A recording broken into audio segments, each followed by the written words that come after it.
Chaque jour, Charles et Carole vous présentent la leçon de l'école du sabbat.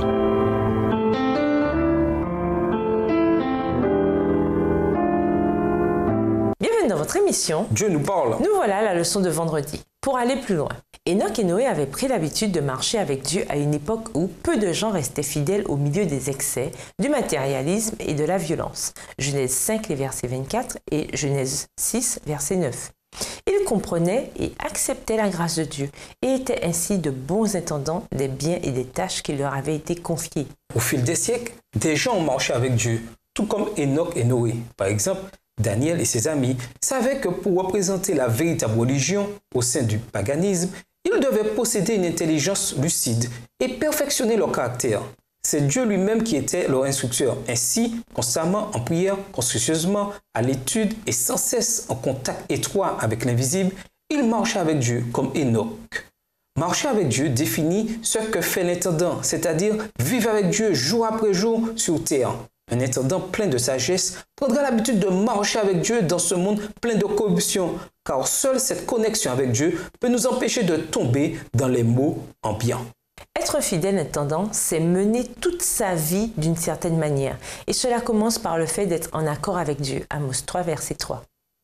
Nous devons marcher en Christ. Colossiens 2, verset 6. Marcher en nouveauté de vie. Romains 6, verset 4. Marcher en sagesse. Colossiens 4, verset 5.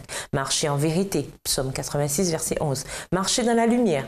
1 Jean 1, le verset 7. Marcher dans l'intégrité. Proverbe 19, verset 1. Marcher dans sa loi. Exode 16, verset 4. Marcher dans les bonnes œuvres. Éphésiens 2, verset 10. Et marcher dans le droit chemin. Proverbe 4, verset 26. À méditer, définissez l'humilité et expliquez son rôle dans la vie d'un intendant.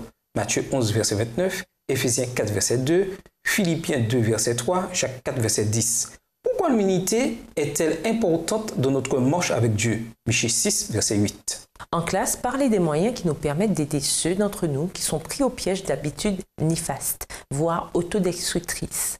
Que peut-on faire en tant qu'église locale pour aider ces personnes? Citez d'autres bonnes habitudes que les intendants chrétiens devraient avoir.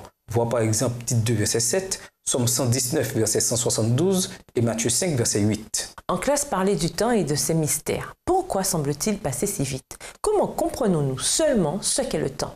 Et surtout, pourquoi est-il nécessaire d'être de bons intendants durant le laps de temps relativement court dont nous disposons sur Terre? Pour conclure, la gestion chrétienne de la vie exige engagement et discipline.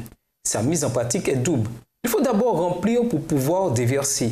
En dépit des distractions quotidiennes de la technologie et des exigences de la vie, nous sommes appelés à ralentir et à visualiser les choses selon une perspective horizontale et verticale.